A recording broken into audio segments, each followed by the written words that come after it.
मुर्गी भी हुई, लेकिन हम अपने गीतों से आप लोग को झुमा देंगे, ये गारंटी है।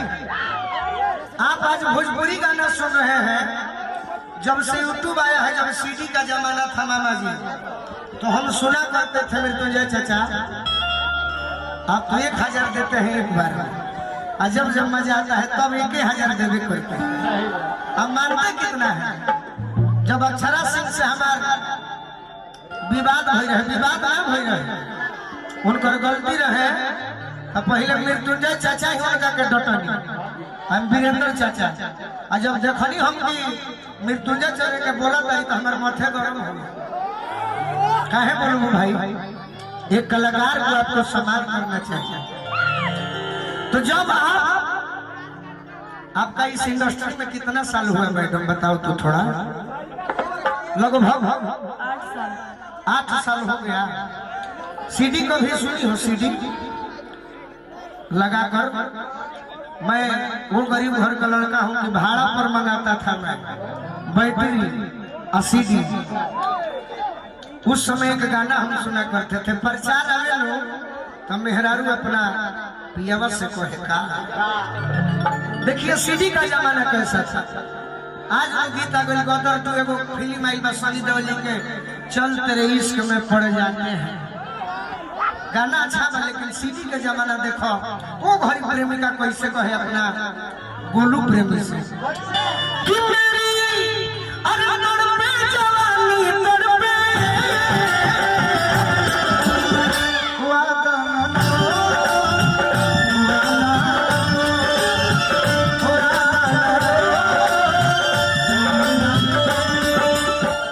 अच्छा 29 नवंबर करोगे कि हम हमारा प्रोग्राम ठीक बा बाकी हमारे जीवन में वो सपना बा, जन्मदिन में प्रोग्राम गाई, दशहरा में गाई, छठ में गाई, गृह प्रवेश में गाई, बरही छठिहार में गाई, तिलक में गाई, बारात में गाई, बहुभोज में गाई।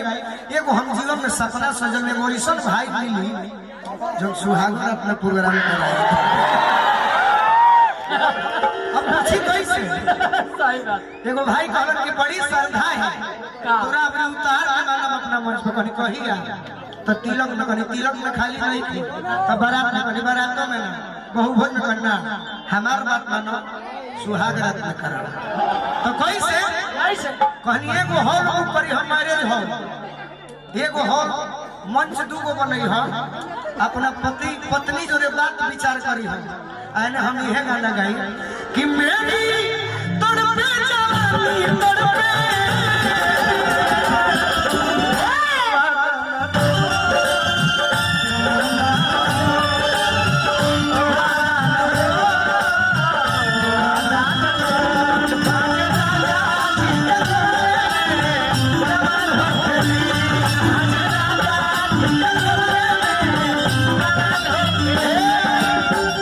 अच्छा भैया मजा आ गए थे कि अगर एक फिल्म बनाया जाए, गौर कीजिएगा मेरी बात पर, अगर फिल्म बनाया जाए आपको हीरोइन रखा जाए और मैं हीरो बन जाऊं, आपका एक्टिंग में यही पहचान लूंगा कि आप हीरोइन लायक हो कि नहीं। कैसे? हाथ दो, उधर देखो, लड़की को हाथ दिया कि रोगन गनाई पिया आग लग गई। क्या करबे फिल्म में हिट क्या करा देबे सब है ना? इसको हम छाट दी, सही बात, थोड़ा तुम्हें देखें होने देख कि रोगन गनाई पिया।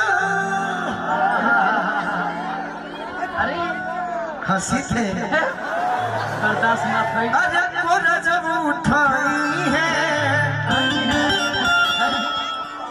ठाकुर मनोज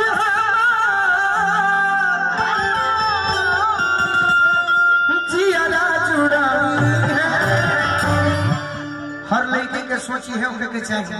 हाँ जी, इयो बोलो जाके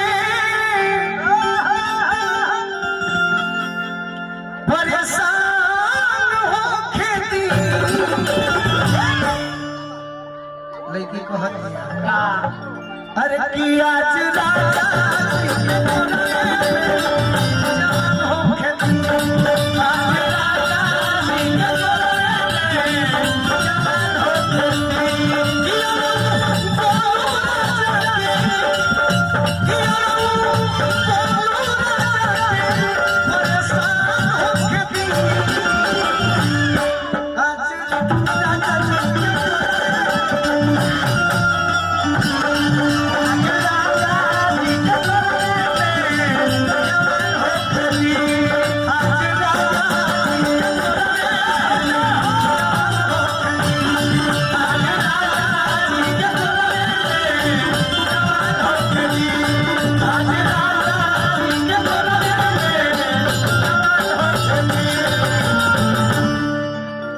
पहले से तैयारी में रहो।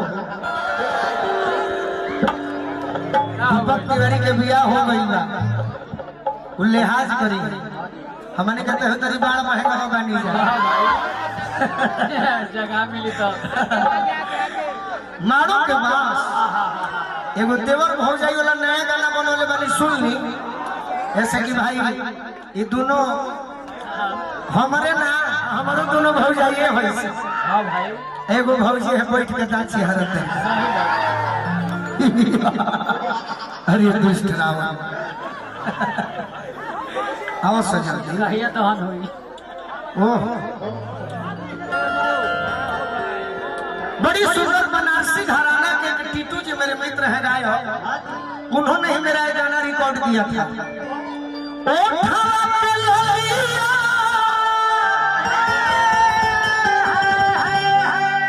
तो रिकॉर्डिंग के साथ साथ वो गाते भी थे।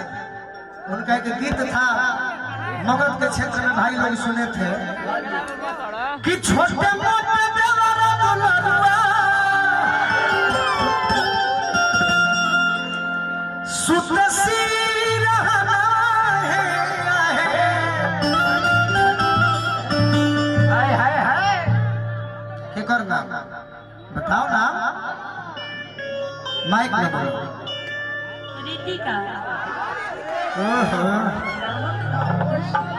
तहार नाम का हो भौजी? शिवानी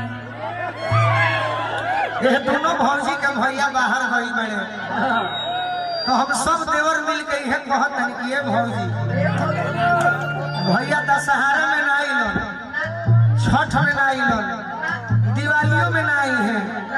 एगो काम करब पूछ के का देवर जी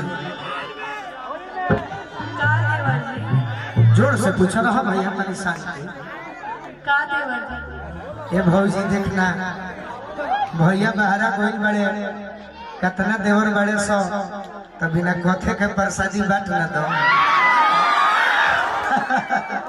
कैसे कहतरी कैसे देवर तंग करता कैसे कैसे रहस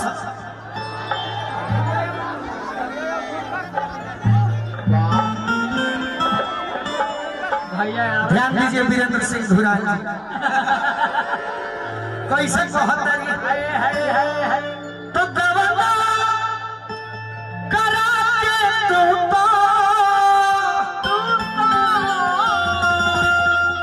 अरे गईला हराए पिया तनी नची हम लोग पगारदा कमा अरे गवा करा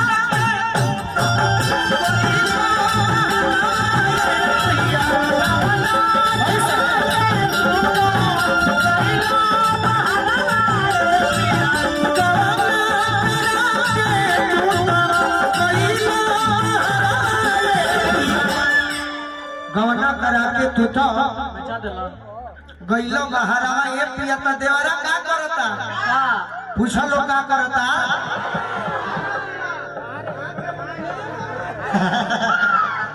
ये कहता है देवरे में नहीं है सुहाग नहीं देवरा का करता अरे ममता जवानी अधिया ममता जवानी अधिया छुपता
है छोड़ दीजिए, कोई बात नहीं। हमारा बड़े भैया के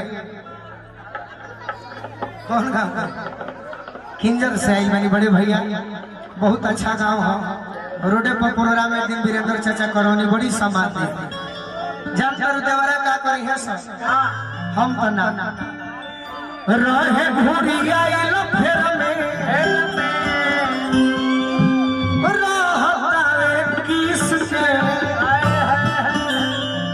आ कही दे तलाल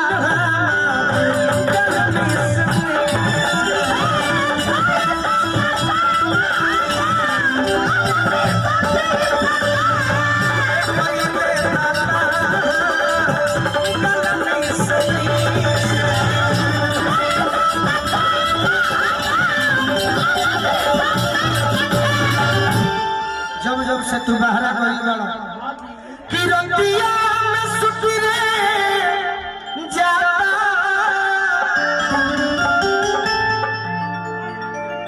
आई के बजरवाए पिया कतना हम भोजपुरी का समाज बचोले बनी सब गोड़ हाथ नहीं के बर्बाद कह कर मुझे होके पखा जाला रतिया सुतरे आई के